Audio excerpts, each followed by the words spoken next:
G-Man Boxing. Do you know what I mean? Every single live he donates. I see him on other lives donating. He's got the bag on it.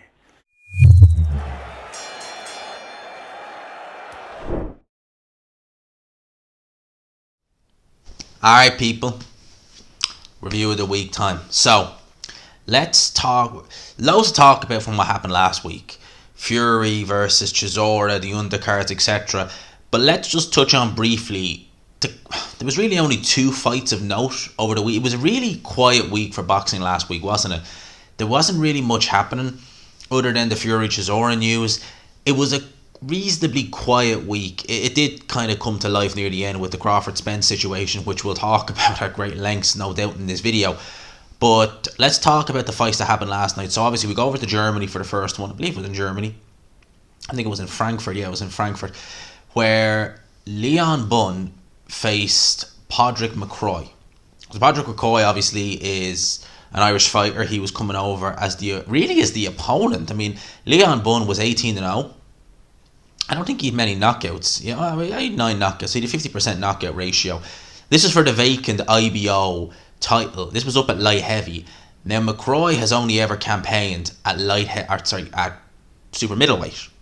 Now, I'd seen a good few of his fights. Now, early on in his career, he was known for he had some highlight reel knockouts early on in his career. But if you look at his first few fights, his first 5 fights, he went 5-0 with 2 knockouts. Not exactly hinting that he was going to be a massive puncher. But since then, he's really turned it on. He's really been getting the good stoppages. He's had a couple of highlight reel knockouts, real big puncher. The worry for me was when I seen him fight at Fall Park in 2019 against Steve Collins Jr. If anyone's ever seen Steve Collins Jr., he has his dad's name, but not even an ounce of the ability. He's absolutely garbage. And he struggled in that fight. You know, he stopped Steve Collins in the 8th round. It was actually quite a premature stoppage, I have to say. If you've ever actually seen it, it was quite a premature stoppage. But Steve Collins Jr. was doing quite well in that fight. And if it had gone to points, there's an argument that he might have got the nod. An argument now. But if you're having close fights with him, I kind of thought, it's not a good look. So I've kept an eye on Podrick McCroy, but not really religiously. You know, I've seen a few of his fights, a few of his knockouts. And going into this fight, I was thinking, alright, well, it's up at a higher weight. He's never fought at light heavyweight. Leon Bunn, he's unproven. I've never really heard of him, truth be told. But I just didn't see Podrick McCroy pulling this one out. And as well as that, I thought he was younger than this. He's 34 years old. I actually thought he was younger than that. For some reason, I don't know why. But he went in there and he battered Leon Bunn. Dropped him 3 times, stopped him in the 6th. They're all pretty good knockdowns as well. Referee waved it off, and rightfully so. It was a beating. It has to be said. Looking at that and that performance, he's a good addition to the light heavyweight division if he chooses to stay there, which I'd imagine he would. He's a good addition to the division. He definitely can punch. He's improved dramatically since the last 3 years. Since because I'd heard of him prior to that Steve Collins fight. That was when I really sat down and watched him, and I was like, he's no great shakes. So I've seen a few of his fights since then, but not really paid much attention to what he's been doing. Obviously, he knocked Piraban out in his last fight, but Piraban's way past it. I mean, way past it. So this was a good win. It's going to elevate him to bigger fights. I was just thinking to myself there, if he's a light heavyweight with an IBO title, Joshua Buatsi has no opponent. I'm wondering would Eddie Hearn look at potentially doing that fight. I probably would pick Joshua Buatsi over Podrick McCroy. The only thing is, though, is Buatsi has never been in there with anyone with that type of power. It's very strange that they've seemed to Buatsi's been pro for 5 years now. He was an experienced amateur, and he's never seemed to. I don't think he's ever been in. Craig Richards is probably the hardest puncher he's faced. You gotta ask questions there about that. But that might be an idea. Someone mentioned that Podrick McCroy is working with Wasserman now. So that could potentially mean that he may fight Lyndon Arthur. Lyndon Arthur obviously is one of their fighters. He's a light heavyweight. I'd probably pick McCroy over Lyndon Arthur, to be honest with you. I probably would. I think he's better than Lyndon Arthur's. And I think Lyndon Arthur's, he has his jab, and that's about it. I just don't think I just don't see him winning that fight. I could be wrong. But they're the two options I really see. I know at Team Yard want to go down the road of fighting Artur Beterbiev, which I'll talk about now later. But would they maybe decide to go in a different direction, just offered McCroy a payday? Who knows? So he's elevated himself with that. Mauricio Lara obviously made his return to the ring last night. Obviously he was meant to be fighting Lee Wood in September, the end of September, the same night as Parker versus Joyce. But that didn't happen. Lee Wood pulled out with an injury. So he went in there against a guy called Jose San Martin, dropped him twice, stopped him in the third round. Referee waved it off after the knockdown in the third round. Mauricio Lara, one of my favourite fighters to watch. I think he's absolutely just dynamite. He is a very crude fighter. Let's not beat around the bush and say Mauricio Lara is one of these fighters who's, he's got so much ability and he's bags of... Mauricio Lara is a slugger. He will look to take a few of your shots to land a couple of his. I don't think I'll say he's chinny, but he definitely, if you've any way decent power, you could hurt Mauricio Lara. So that being said, him against Lee Wood just seems like an absolute barn burner. Just seems like those two styles will just gel together so nicely. Now, I personally think, realistically, Lee Wood should win that fight. Realistically. But I don't know how Lee Wood is following on from that Conlon fight. Lest we forget, right? He won the fight, but it was a very tough fight. I mean, Lee Wood was dropped heavily, very heavily, in that first round by Mick Conlon. Mick Conlon doesn't have a fraction of the punching power that Mauricio Lara has. Wouldn't even say it's close. And he was able to drop Lee Wood very heavily. Lee Wood's head bounced off the canvas. He had to go through some really, really tough rounds in that fight. How much does Lee Wood have? How much is that taken out of him? So could he actually go and trade with Mauricio Lara? I've no doubt that he's the power to hurt Lara. But how would he react if Lara hits him? With Eddie Hearn, I was just thinking this. It could be worst case scenario, because Eddie Hearn's been still talking about getting Lee Wood versus Mauricio Lara made. Could be talking about worst case scenario where you have Lee Wood versus Lara and you have Josh Warrington against Luis Alberto. Both of them lose, and you end up... Well, I don't know if Eddie Hearn is... I don't think he signed Luis Alberto, but I think he does work with Mauricio Lara. Well, you have them two fighting where you wanted it to be Lee Wood and Josh Warrington. I mean, that would just be the icing on the cake. That would sum up Eddie Hearn's look this year, really, if that was the case. But Lara returns to winning ways.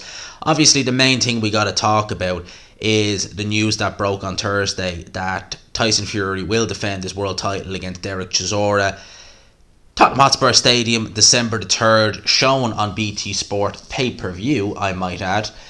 I'm dreading to think how much they're going to charge for that pay-per-view. I really am. They really could take the you-know-what with that. Now, Frank Warren has already said that it's done over 50,000 tickets on the first day of sales. So he expects Tottenham Hotspur Stadium to be sold out. Tottenham Hotspur Stadium, correct me if I'm wrong here, but I think it holds roughly about 65,000. It wouldn't be as big as, say, a Wembley or somewhere like that. But, I mean, I don't know. I'm a bit dubious about that. Because this fight is just... Frank Warren had to go and use BoxRec to justify this and say, well, if you look at BoxRec and their rankings, if you take out Joshua Wilder and, Joyce and people like that, you're only left with Dereck Chisora. It's like BoxRec rankings, they're algorithmed. That is so... BoxRec could have a fighter who...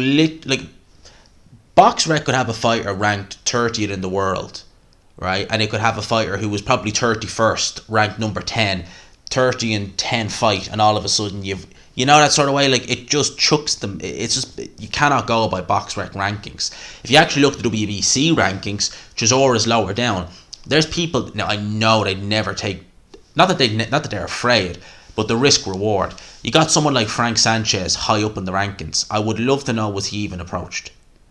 I doubt it. And Frank Sanchez against Fury, it's a fight I'd really like to see, and I think that fight right there, stylistically, could be... I would pick Fury to win, but that could be a nightmare for Fury stylistically. Someone like Frank Sanchez, who's slick and fast, they have some serious problems there with Frank Sanchez. You got other guys like, is it Makhmadov? Yeah, he's unproven, but we've seen Fury fight Chisora twice. The last time they fought was 8 years ago. people could say like, oh, he's fought Wilder 3 times, and you know, Wilder when he fought Fury the first time, that was Fury after an 18-month layoff, losing all that weight, and it was a draw. I thought Fury won.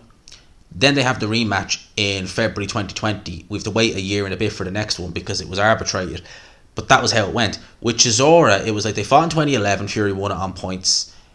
Chisora kind of stagnated, Fury improved. So when they fought in 2014, it was just Fury didn't lose a round. He stopped Chisora.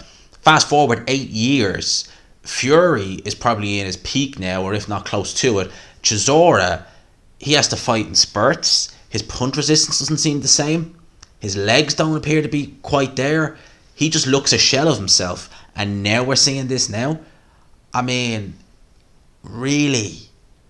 And as well as that, you're putting it on at a very strange time. Why are you putting it on in December? It's just outdoors in December. I mean, that's just, it's going to be freezing. Absolutely. Well, you know, I remember last December was cold enough. Most Decembers are. It's really kind of January when the real cold gets in. You won't be doing any stadium fights in January. But yeah, I just find it strange. They're going to want to stack the undercard. That's what I will say. They're going to want to stack this undercard. Daniel Dubois versus Kevin Lerena. Obviously, it will be co-main. They haven't announced any other fights for it, but yeah. Now, Frank Warren is outlining Fury's next 3 fights. So he's saying that it's going to be this fight first, Alexander Usyk at some point next year, and then Joe Joyce in a mandatory defence. I would just rather see Fury versus Usyk. To be perfectly honest with you, that's the fight I want to see more than anything. I'm prioritising that fight. I really want to see it. I just, you know, for me, it's just like, what is the point in this? What is the actual point in this? I don't know. And then the rub, just the insult to injury, right?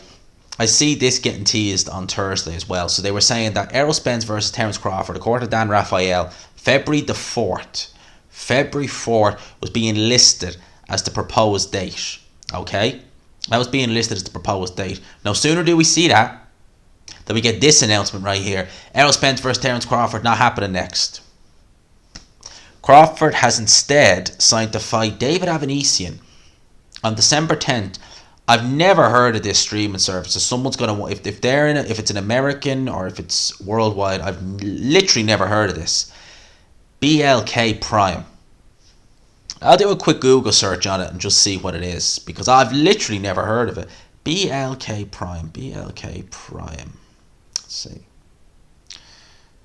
BLK Prime on demand videos. Let's just. Well, you can get it on the App Store. Okay. It's in dollars. Okay. So we'll see. They'll probably do that on Fight TV over here, but I've never heard of it. So if someone wants to let me know what it's about. But wow. You know, I seen, was it here or was it on Dan Raphael's where I seen that Crawford may actually end up earning something like $10 million just for that fight. Something crazy for it. It reeks of Thriller.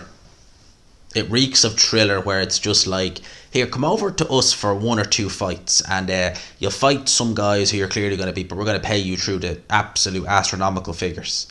Now, I hope this is just a warm-up fight. I really do. I really hope it's just a warm-up, stay busy fight, because I was thinking myself, by the time December 10 comes, it'll be over a year since Crawford's last fight. Alright?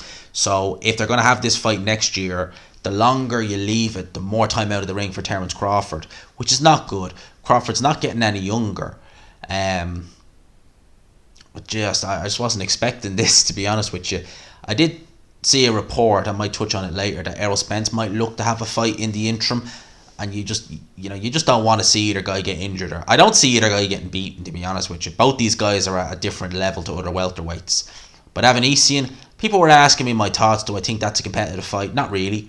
Look, Avanesyan's a solid fighter. He's a solid European level welterweight. But that's it. Like, I mean, Avanesyan, the first time I ever seen him, I think this was the first time was when he fought Shane Mosley. That was back in 2016. And that was an ancient Shane Mosley. And Avanesyan went life and death with him. Then he goes and fights Lamont Peterson, who at that stage had seen better days, and he loses. Who else did he fight? He fought someone else and lost. God almighty, who else was it? I know he got stopped by Mean Machine. I can't remember who the other loss was against. But anytime he's ever stepped up to world level, he's lost. And obviously against Mean Machine, he was stopped. So he's a solid European level fighter, but ain't no way he's beaten Terence Crawford. I mean, that just ain't gonna happen. He just ain't gonna have it. It just, as far as I'm concerned, it ain't gonna happen. Now, Eddie Hearn confirmed on Fight Hype that Anthony Joshua, his next fight will take place. Not going to take place in December like we were told before. Very early in 2023. So I'd imply that would mean more than likely, what, we're talking February, March, give or take. Not many fighters like to fight in January. So I reckon that's when we're talking. Heard people mention the name Gerald Washington. I mean, that would... Look, for AJ, that's just going to be a fairly easy in, out, see you later kind of job. I think I'd rather Chris Arreola almost than Gerald Washington. I mean, he's going to give no resistance at all. I wonder what about Charles Martin, how that would be for a comeback fight. Charles Martin was the guy who started the lift off for AJ. Now we can start the next chapter in AJ's career, maybe. Just a thought. Hearn also was giving his thoughts on Wilder versus Ruiz. He says, a brilliant fight. I really like Ruiz. I thought he looked better against Luis Ortiz. Good victory. I see him beating Deontay Wilder. Wilder, of course, is very dangerous. Brilliant for the sport. Ruiz is a warrior. Now, Eddie Hearn, we all know, does not like Deontay Wilder. He doesn't like Deontay Wilder. We all know that. And I think a lot of times it's just wishful thinking with Eddie Hearn. He wants to see Deontay Wilder lose. I think he even said that Robert Helenius is very dangerous. We all saw what happened there. I just can't... Look, that's going to be mandated by the WBC next, and I wouldn't be shocked if we see that fight early 2023. It's a decent fight, but I still favour Deontay Wilder very heavily in that fight. I think just stylistically... I don't know. Stylistically, I just think that Andy Ruiz is just a match for Deontay Wilder. Yes, he's got fast hands, he's got fast combinations. But I just see his head movement not being good enough, his feet being too slow. Yes, he's got a very good chin, but I just don't see... I think if that right hand lands flush, he's going to have serious problems. And I just think that right hand is going to land. Wilder's going to find his range. He's not gun shy, despite being knocked out by Fury twice. I think Wilder's going to take Ruiz's head clean off his shoulders. I really do. Problem there is you're going to end up with Wilder Fury 4. Well, will we see it? Maybe, who knows. But I think that's wishful thinking by Eddie Hearn, truth be told. Now, this is a decent move by Sky. I like this. I really do like this. So, and it's a really good card too.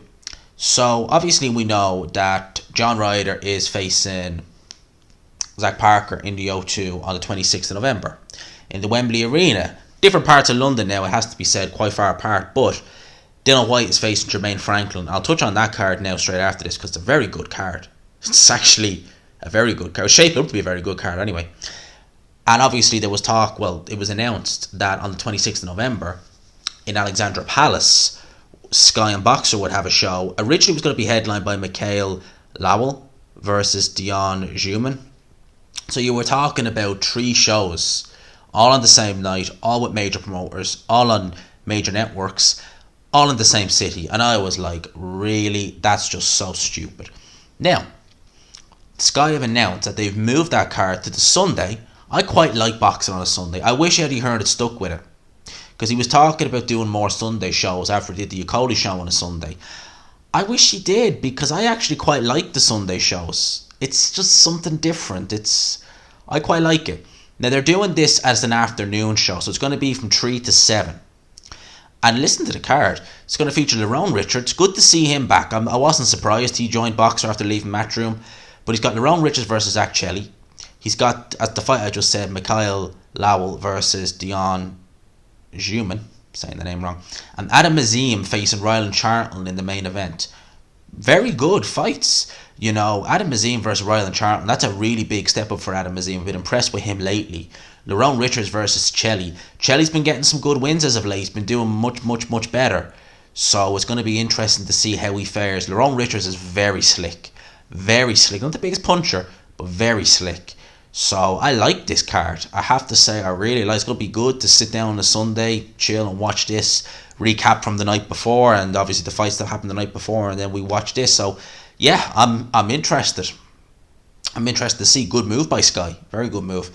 So and again, these are competitive fights they're putting on. So credit where credit is due, and the fact of the matter is, it's not hitting in with another show. We're not having to worry about like, oh, which is on here and was, you know, all that crap. I don't like that. I really don't like it. Now, we talk about Dillian White. So Dillian White will face Jermaine Franklin on the Zone, November 26th, Wembley Arena in London. Now, I'm not really... That fight is just a meh fight. We'll see Dillian White come back, probably with a highlight reel knockout against Jermaine Franklin. It'll be interesting to see how he looks. I mean, if you were in Jermaine Franklin's team, you would be drilling the uppercut into him, because you see that seems to be Dillian White's Achilles heel.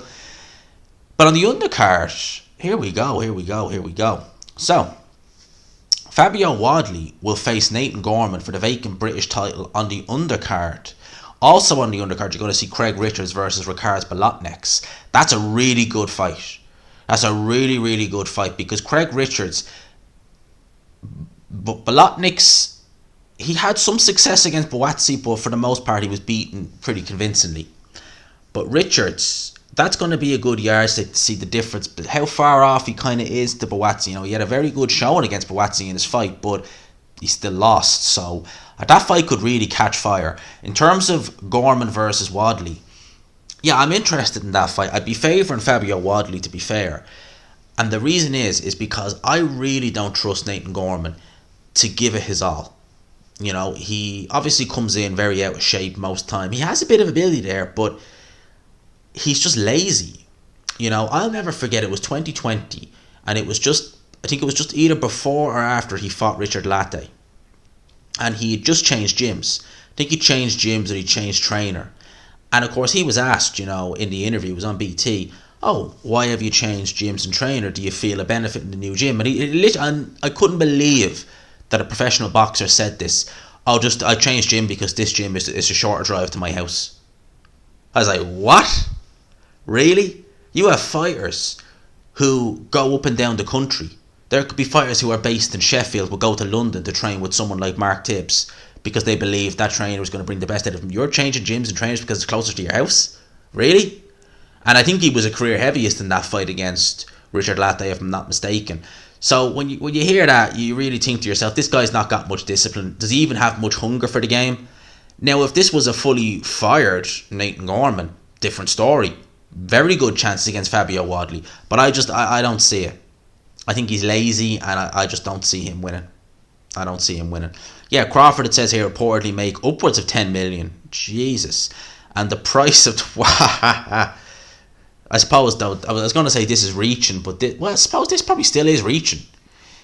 $40 US dollars for Crawford versus Avanesyan. Jesus Christ. Crazy. And that fight will take place in Omaha. Dillian White gave an interview with the Daily Mail. Oh, let's have a listen. And do you know why I'm so interested? He's talking about Deontay Wilder. Oh, let's have a listen. This guy, quote Dillian White, this guy's an actor. Everything he does is an act. Even fake crying at the press conference the other day. I was just like, you just make me sick, you piece of something. He also said, I heard that Wilder still doesn't want to fight me. He's the biggest fraud in the sport, never mind boxing. He hasn't actually beaten anyone of note yet. He's just a cowardly con man. Dillian White still does not like Deontay Wilder, not shy about saying it, and Dillian White obviously still wants to fight Deontay Wilder. Honestly, I've said it once and I'll say it again. Dillian White versus Deontay Wilder, I give Dillian White 4 rounds max before he gets sparked out, probably badly, by Deontay Wilder. Again, Dillian White even worse, because he doesn't have the hand speed of Ruiz. People say that Dillian White could walk Deontay Wilder down behind the jab on the front foot. Yeah, he could. What like Tyson Fury did. He doesn't have Tyson Fury's foot speed, his coordination, his defense. Doesn't have anything. Any of the attributes Tyson Fury has. So he's slower on the front foot than Tyson Fury. His jab's okay, but it's not as good as Fury's. Right? His head movement isn't as good. He's much slower in general, not just the foot speed. His defense isn't there. He will get ironed out by Deontay Wilder pretty sharply and pretty damn quickly. So Dillian White, he can clamour for the fight all he wants, but if he does fight Deontay Wilder, oh baby, he is going to get knocked out pretty damn fast and pretty damn quick. Now, Bob Arum revealed that he's actually set to meet Alexander Usyk this week and his manager Klimas to discuss him against Tyson Fury for 2023. We obviously want to get that title. We obviously want to get Undisputed over the line, done and dusted. Alexander Usyk was actually interviewed by Ellie Setback today, where he said after I get rid of Fury, he's going after Deontay Wilder. So Alexander Usyk can fight and talk. And we'll end it with one of my favourite fighters in boxing, Jerome Boots Ennis. His team have officially sent a petition to the IBF requesting that they order Errol Spence to defend his IBF title against him next, because the Terence Crawford fight isn't happening. So they want to fight Errol Spence next. Team Boots are really want to get in there with Errol Spence. I think Boots Ennis is extraordinary. I think he's an exceptional talent. Might be a bit too soon for Errol Spence though. But you have to say, the IBF, right? The IBF are not as white as the driven snow when it comes to shenanigans. They will strip Joe Cordina for a legit injury, right? For a legit injury 3 months after winning the title, and not use an interim title while the current champion is injured. However, Errol Spence has not made a mandatory defence of that title for over 4 years. I think it was July 2018, and that's A-OK. Where's the consistency there with the IBF? There isn't any. So Team Ennis, I think that they definitely have legs to stand on there. I mean, the IBF haven't called a mandatory defence in 4 years. So let's see how that goes. Again, I don't think Ennis at this stage would beat Spence. You never know. I think Boots Ennis is exceptional. I really do. I think he's a tremendous talent. I think he's just exceptional. So people, that's my thoughts on this. I'll leave it there. Let me know your thoughts in the comment section below. I'm only have to realise I've been talking for a while now and I'm wondering how much battery life is on this phone. I'm actually a bit worried about that. I was so worried I ended up checking 6%. That's all we have left. So I'm going to end it here. That was pretty much all I wanted to talk about anyway. So we'll call it here, peeps. Hope you enjoyed the video. Smash the like button if you could. Hopefully we'll get a lot more done this week. A lot more news. I have something planned in the next week or two for you guys as well on here. So stay tuned for that. In terms of everything else, as always, smash the like button. Happy Monday if you're watching this on a Monday. Hope you all have a good week. I hope we all, as I always say in reviewing the week, I hope we all get some good news this week. We all need it. We all deserve it. Everyone listening, I hope you have a great week. I'm going to have a great week. I know that. This week is going to be flipping brilliant for me. Things have been going well lately. Long may it continue. And I hope it'll go well for people listening. For now, lads and lassies, smash the like button. Hit subscribe. I'll talk to yous. Peace.